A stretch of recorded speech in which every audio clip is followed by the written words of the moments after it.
दोस्तों, कैसे हो सभी के सभी। आज हम क्लास 9 का पार्ट 1 स्टार्ट करेंगे Hindi medium NCERT Uttarakhand board से। देखिए क्या है, हमारे आसपास के पदार्थ पार्ट 1। निम्नलिखित में से कौन से पदार्थ हैं? कुर्सी, वायु, स्नेहा, गंध, ग्रहण, बादाम, विचार, शीत, नींबू, पानी, पितृ आदि। तो उत्तर नंबर 1 कुर्सी, वायु, बादाम, शीतल पेय, नींबू। कुर्सी में कुर्सी यानी प्लास्टिक की वस्तु, वायु में हवा, बादाम में बादाम जो प्रोटीन लेते हैं, शीतल शीतल में होता ठंडा, पेय में पानी, नींबू।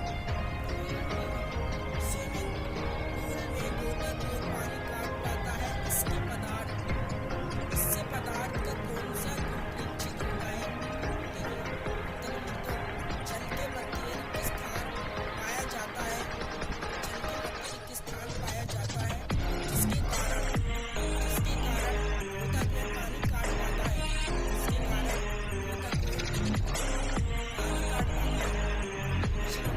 पदार्थ के कणों की क्या विशेषताएं होती हैं? इससे पूछा है पदार्थ के कणों की क्या विशेषताएं होती हैं।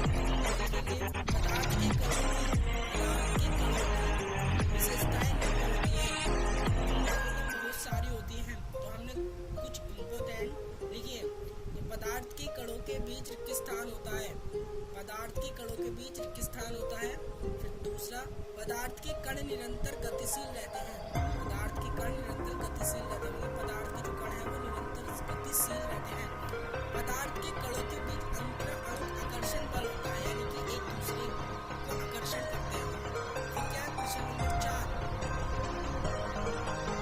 गैस पूरी तरह उस बर्तन को भर देते हैं जिसमें इसे रखते हैं। गैस उस बर्तन को भर देती है जिसमें उसे रखा जाता है। नंबर 4 ये पूछ रहा है, इसका आकार और आयतन दोनों अनिश्चित होते हैं। इसका आकार और आयतन दोनों अनिश्चित होते हैं। किसकी? गैस की। इसलिए गैस उस बर्तन को भर देती है। इसका आकार और आयतन दोनों अनिश्चित होते हैं, कोई सी नहीं होती है उसकी कहने का मतलब यह है। तो प्रश्न नंबर 5, गैस बर्तन की दीवारों पर दबाव डालती है, गैस बर्तन की दीवारों पर दबाव डालती है। नंबर 5, अत्यधिक गतिज ऊर्जा के कारण गैस के अणु बर्तन की दीवारों से टकराते रहते हैं, इसी कारण दीवारों पर दबाव डालते हैं। क्या कह रहा है? गैस बर्तन की दीवारों पर दबाव जैसे गैस किसी बर्तन में बैठी तो वो चारों तरफ जो घिरा हुआ है उस पर दबाव डालती है। उसमें यही है कि गतिज ऊर्जा के कारण गैस के अणु बर्तन की दीवारों से टकराए, गैस के अणु जो है बर्तन की दीवार से टकराते रहते हैं, इसी कारण दीवार पर दबाव बनता है।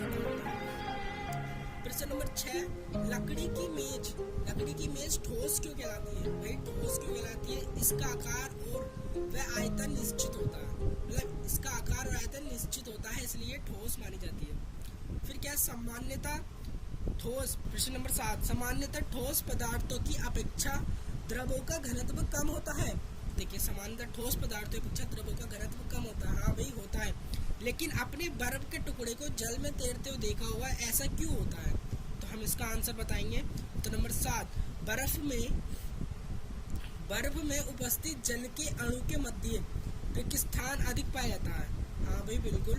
तथा द्रव के कणों के मध्य स्थान कम पाया जाता है। द्रव के कणों के मध्य रिक्त स्थान कम पाया जाता है।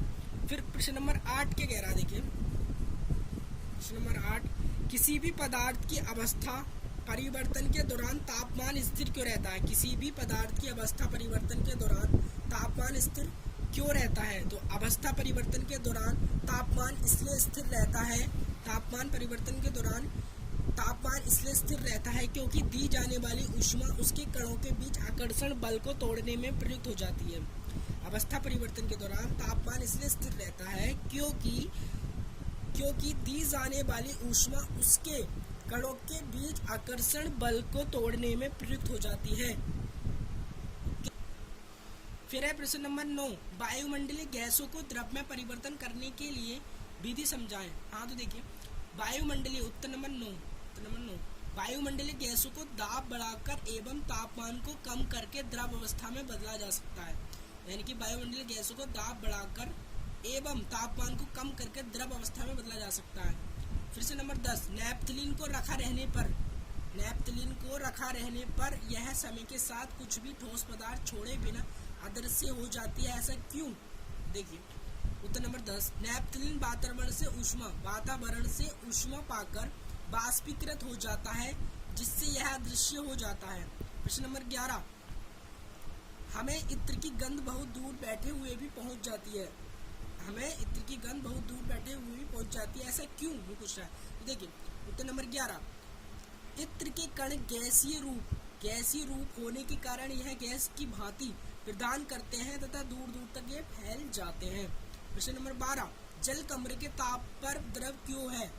तो देखिए उत्तर नंबर 12, जल 0 डिग्री सेल्सियस से अधिक तथा 100 डिग्री सेल्सियस से कम ताप पर द्रव अवस्था में रहता है तथा कमरे का ताप 27 डिग्री से 30 डिग्री सेल्सियस तक होता है, जिससे यह कमरे के ताप पर द्रव अवस्था में रहता है। फिर है प्रश्न नंबर 13, लोहे की अलमारी कमरे के ताप पर ठोस है क्यों? तो लोहे का गलनांक 1538 डिग्री सेल्सियस होता है तथा इसके कम तापमान पर यह ठोस अवस्था में रहता है, जबकि कमरे का ताप 27 से 30 डिग्री सेल्सियस तक होता है, जो लोहे की गलनांक से अत्यधिक कम है, जिससे यह ठोस है। प्रश्न नंबर 14, 273 केल्विन पर बर्फ को ठंडा करने पर तथा जल को इसी तापमान पर ठंडा करने पर शीतलता का प्रभाव अधिक क्यों होता है? तो उत्तर नंबर 14, जल को ठंडा करने के लिए शीतलन की प्रक्रिया की जाती है, जिसके कारण जल को ठंडा करने पर शीतलन का प्रभाव अधिक होता है। प्रश्न नंबर 15, उबलते हुए जल अथवा भाप में से जलने की तीव्रता किसमें अधिक महसूस होती है? उत्तर नंबर 15, भाप में जलने की तीव्रता अधिक होती है, क्योंकि भाप की गुप्त ऊष्मा उबलते हुए जल की गुप्त ऊष्मा से अधिक होती है। प्रश्न नंबर 16, पदार्थ की कितनी अवस्थाएं हैं? तो पदार्थ की 5 प्रकार की अवस्थाएं होती हैं। पहली ठोस, दूसरी द्रव, तीसरी गैस, चौथा प्लाज्मा, 5 BEC। तो क्वेश्चन नंबर 17, बाष्पीकरण को प्रभावित करने वाले कारक।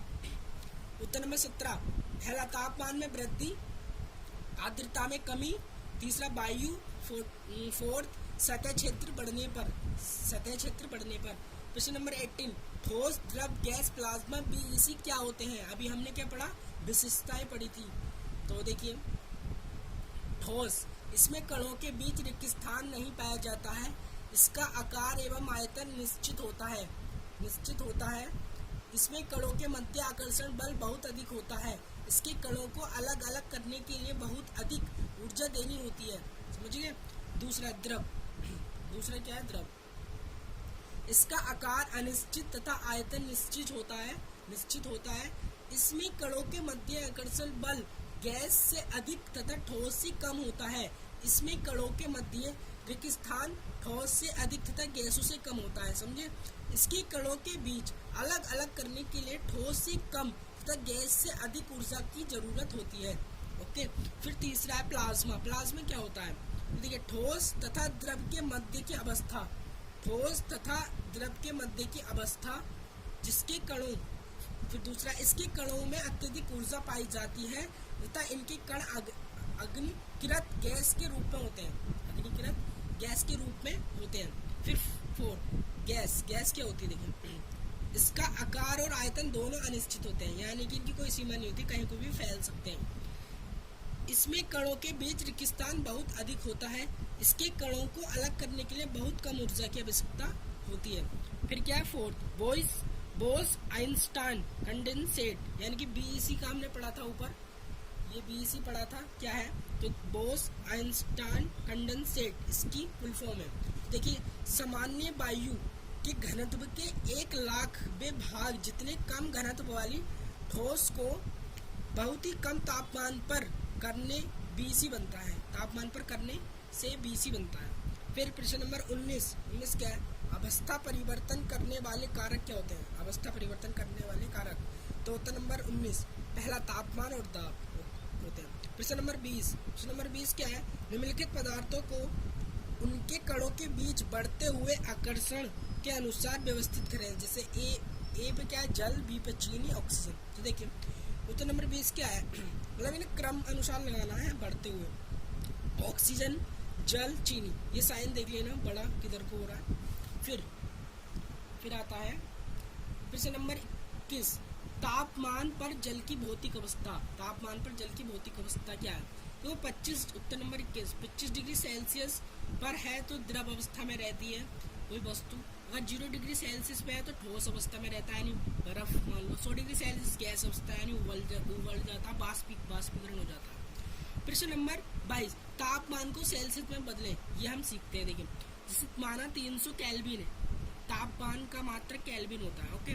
तो 300 केल्विन को 0 सेल्सियस में बदलना है, तो सेल्सियस ताप बराबर एक सूत्र होता है हमारा, केल्विन ताप माइनस 273। अब केल्विन ताप हमें 300 दिया, 300 में से 273 माइनस कर देंगे, 27 डिग्री सेल्सियस आएगा, जो कि द्रव अवस्था में रहती है वस्तु कोई। इसी प्रकार दूसरा पॉइंट, 573 केल्विन को सेल्सियस में बदलना है, तो 573 में से 273 माइनस कर देंगे हम, तो ये 300 डिग्री सेल्सियस आ जाएगा।